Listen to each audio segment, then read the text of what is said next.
Hey, this is Dani, and the channel is You and Me Living Free, and I am going to talk about intuitive eating today, continuing with our principles 1 through 10, and today is principle 4, challenge the food police. This section, and I have my notes in front of me so that I can remember what I'm talking about here.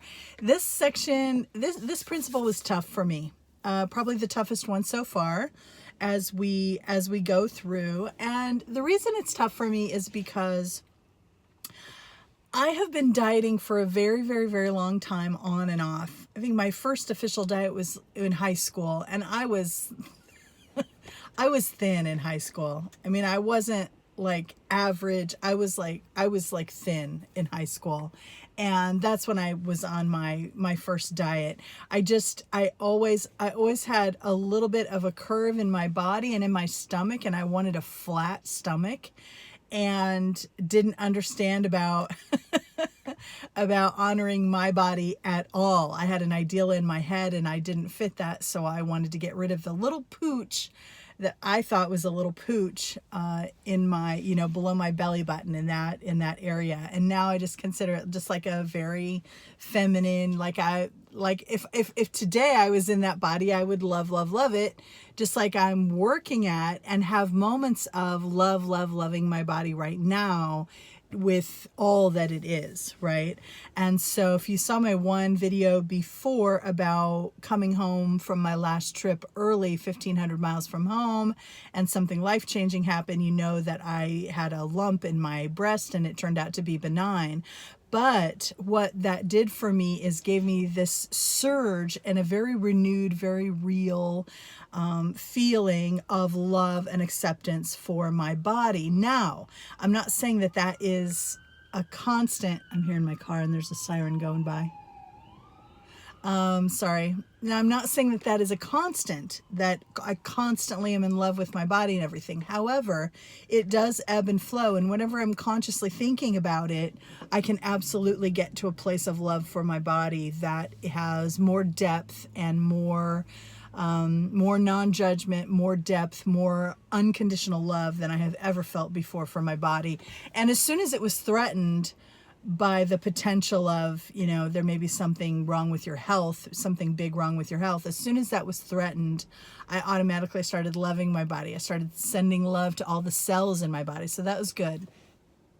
So this principle and intuitive eating is hard for me, because I go through the principles and I work on them one at a time, but I'm really working on all of them all the time. But I have my focus on about one a month or so that I can really dig in deep. And principle 4 is challenge the food police. So food police is this kind of idea, like the food police are very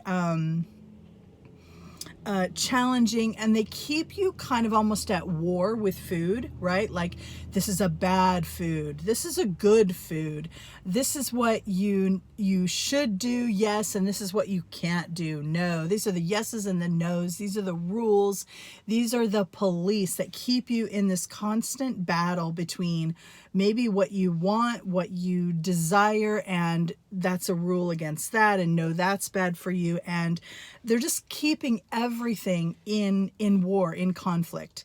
And one of the most helpful things about this whole chapter is about not making food the villain.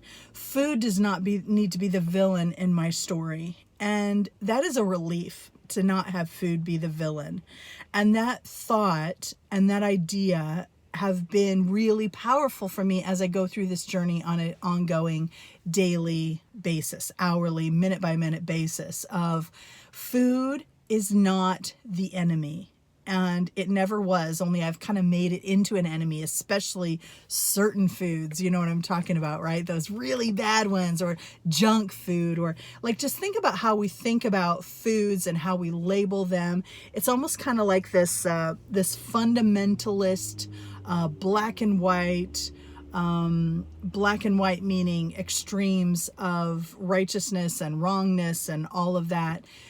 these ways. Like if you want something maybe that's good, or maybe a dessert, it is decadent, or it is labeled sinful, it's labeled tempting, it's labeled like with all these things, and you just think it's just laying the groundwork for all this battleground. So making peace with food, a big part of making peace with food is challenging the food police, not labeling things. Always do this, never do this. This is good, this is bad. And realizing that it's all just one big gray. And also, here's the thing, is that this path to intuitive eating, here's the nuance that I'm getting in principle 4 about food, is that the path to intuitive eating is about letting go of all of this baggage that we're carrying from so many years of diets and restriction and all of this, right? Because deprivation only makes us much more likely to binge and to overeat and to eat subconsciously, do unconsciously, all of that kind of stuff. So consciously choosing food on what do I want, what sounds good to my body right now, and then having that without a restriction or a voice in your head saying, oh, that's a no, or oh, that's I have a rule about that, or whatever. Just to let those rules go and give your body the freedom to choose, knowing that in the beginning, your body is going to choose these foods that have been forbidden. Like in the last principle, making peace with food is the idea that no food is forbidden, because that only ups its appeal and that only causes you problems in the long run. And if you actually allow yourself that food, then what you find is you might pig out on it for a while, and you might eat it to excess for a while, and then it loses its allure. It isn't this big thing that's forbidden, and you just naturally always are in awe of it and want it. And if you do get a chance to get it, you're gonna like eat it till you can't eat anymore, because who knows when you'll get this chance again. It's very empowering then in principle 3 to make peace with that and to incorporate those foods that were once forbidden into your diet. But principle 4 is going beyond that, about just letting go of all these rules we have and letting go of these conditioned ways of being. The food police are big with me, but also they have these 3 voices. So there's the voice in your head, and this chapter is a lot about the voice in your head. The food police, the diet rebel, and the nutritional informant. I have a lot of trouble with the nutritional informant because I know a lot of nutritional information about food that I have gathered through years and years and years of dieting. So I know a ton of nutritional information about food. And what it's basically saying is to just let it fall to the background for now. This is not part of intuitive eating. And part of my brain wants to be, well, if I don't tell myself I need to try to get more nutritional foods into my diet and reduce the amount of unnutritional foods in my diet, then I'm not moving in the right direction. I have like a narrative or a story that says that. But what the book is saying, and what this whole process is doing, is saying your body knows. There is wisdom in your body that you don't understand with your mind, that you don't understand with your conditioned patterns and everything.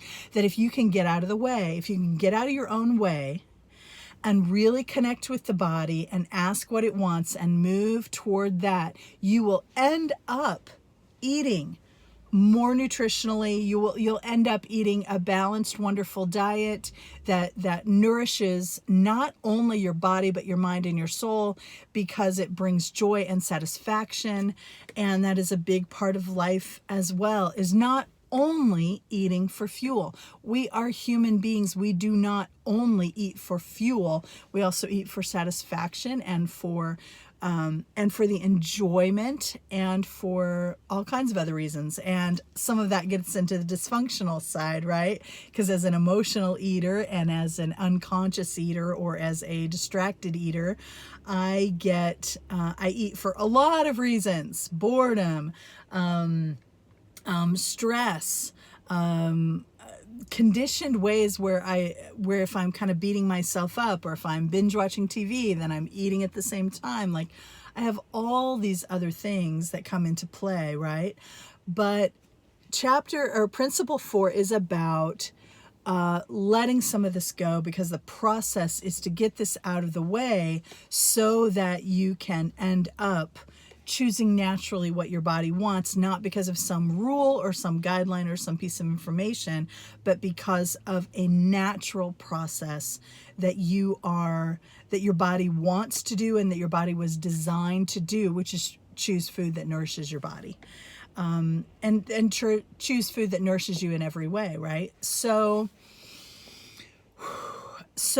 principle 4 is a lot about kind of the voices in your head. Also, there's a diet rebel in your head. And if you're anything like me, your diet rebel is huge.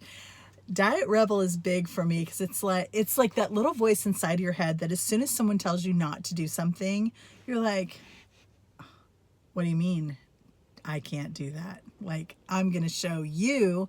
And there's so much rebel in me in this area that as soon as you go telling me to restrict or telling me, whatever, I'm going to go really far in the other direction. Like, I'll show you. And it sounds really silly. And I didn't even realize that I had a ton of that in me until I really started looking at this and looking at the voice inside my head. And also the diet rebel can be unconscious, even subconscious, where I'm not even aware that I'm eating. This is the one that eats because, well, you've already had a crap day. You might as well finish off and pig out and start over tomorrow. That's the voice, right? Or who knows when you'll get it again. You might as well eat it all right now. That's like the food rebel. It's like, I'm going to take control by doing something that's not really smart or good for me, but because there's this like psychological kind of reaction, right? You're trying to take it away and I'm trying to pull it toward me. And so it's just nasty stuff.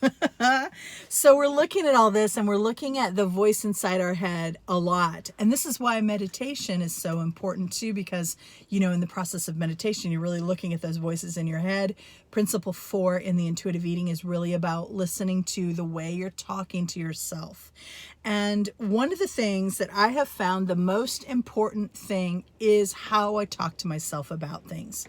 How do I frame things? How do I judge myself or support myself? Am I my own best cheerleader or am I my own worst jailer? How do I support myself in my internal voice? And how do I speak to myself, and how does that all work? So we're looking at that a lot in this chapter, and I love that, and I think it's extremely powerful to look at that. And so I can be very when I'm noticing, and when I do get those attitudes that are like, ooh, this is good, this is bad, or this is sinful, this is some shame or some guilt coming in, or this is some rebel coming in, like, oh, I'll show you, I'm just going to eat it all. When I feel those things coming in, when I'm conscious of it and when I'm aware, I'm really good at being that nurturing voice. You can probably tell that about me if you've been watching me for a while. I try to nurture myself with that voice. I try to nurture you. It's the voice that anyone who really loves you unconditionally would have for you. It is that kind of support. You are not bad for making a bad choice. And in fact, there's no such thing as a bad choice, because this is a journey and every single decision along the way is a learning process. And the only way I'm going to fail as an intuitive eater is if I give up. That's the only way I'm going to fail, because I'm just going to keep going. I'm going to keep going. I'm going to keep learning. I'm going to keep growing. I'm going to keep doing better. I'm going to keep going through this process until it is just natural for me to eat this way and to be an intuitive eater. So that's really good. And I do a good job nurturing myself when I'm aware and when I'm kind of fortified, and sometimes I don't nurture myself if I'm really, and I find my depression comes up again and again, right? Because when I'm really depressed and kind of sucked into this negative energy or this space of kind of hopelessness or just why bother space, like I get into this, why bother? I'm already blah, blah, blah, fill in the blank. I'm already gaining weight. I'm already depressed. I'm already, it's just a gray day. This will make me feel a little better. I don't feel like fighting the fight to not do this or to notice everything. I want to be unconscious for a while. I don't want to, it takes a lot of energy to be conscious. It takes a lot of energy to have awareness. In fact, our brains were designed to be able to go on autopilot so that we don't have to think about every single thing all the time. Our brains were designed to make things easy for us so that we can be in these conditioned ways of being. They're actually, I make it sound like a bad thing where you have a conditioned way of being, but in the brain it's really a good thing because you don't want to have to make 150 decisions before you brush your teeth in the morning. You want to be kind of somewhat on autopilot, right? But what I want is just for those autopilot things to be things that nourish me and things that are good instead of things that are crap. Things that I've gotten in the past from dysfunction or from wrong beliefs or ideas that have been reinforced. I want to get rid of some of those and encourage some new ones. But all of us, our brain is just designed to go on the path of least resistance, to go with what we already know and make assumptions and then continue from there. Our brain was designed to go from the past, which means it's more likely to repeat the things that we've done in the past. That's just the way it is. So that's why changing anything is so mother flippin' hard. When we do want to change something, because it's so ingrained and it takes so much work to change our brain and to change our ways of being. But this is okay. And if we know this and we just don't have those high expectations of ourselves, if we can be gentle with ourselves, be gentle with ourselves. This is the name of the game. Be gentle with ourselves and just keep going one day at a time, one meal at a time, 1 hour at a time, 1 minute at a time. Then we're going to be okay. So what else on principle 4, challenge the food police? I want to say I'm done making food the villain. The food is not the bad guy. Food can be wonderful and enriching to my life. And it is not the bad guy. This is all just learning that I'm doing. My body naturally wants to do this intuitive eating. And all I'm doing through this process is clearing out the things that are in the way of that natural process unfolding. Did I do this all in one run? I don't even think I'm having to splice videos together. I think I've just got this in one take. Don't I? Maybe, we'll see. I'll have to go back and take another look at it. But yeah, so feeling good. It's also helping me because I have a small group that I meet with, and we talk once a week about this stuff and just our experiences and what we're going through. That's really helping me too. I love small group work when I'm working on changing anything, because as I've talked about so many times, change is so hard, and it's hard for a reason. It's part of the way we're built to do the same old thing again and again. And that really does help us in a lot of ways, but we have to be intentional about it and aware of it. As Carl Jung would say, until you make the unconscious conscious, it will run your life and you will call it fate. So that for me was a huge quote that I bring up again and again and again. It's like if you're kind of going through the same motions, you will have urges toward not what is necessarily your calling or in your best interest, but just urges toward the same, repeating the same thing that you've done in the past, repeating those unconscious habits and ways of being. So until you make it conscious and then consciously choose it, it's running the show and you don't even realize it. We don't even realize that. So that's what the meditation, that's what the intuitive eating book is about. That's what my whole journey is about, is making the unconscious conscious and then making a choice, getting to choose not only what I eat and when I eat and when I stop and how much enjoyment I get out of it, but choosing everything in this journey, choosing the work that I'm going to do with my new job that starts in a few weeks, choosing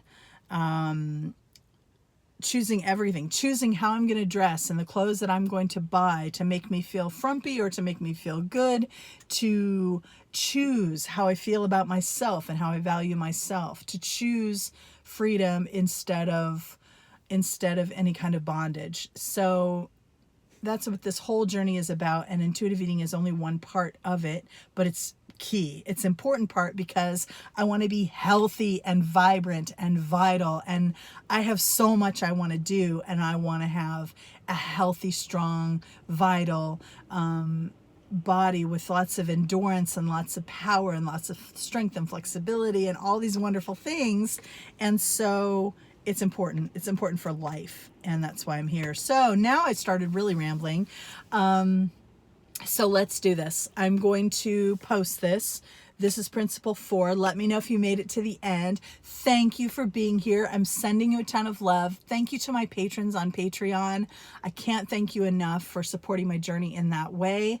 And what else? I really think that's it. All right, I'll catch you next time. Okay, bye-bye.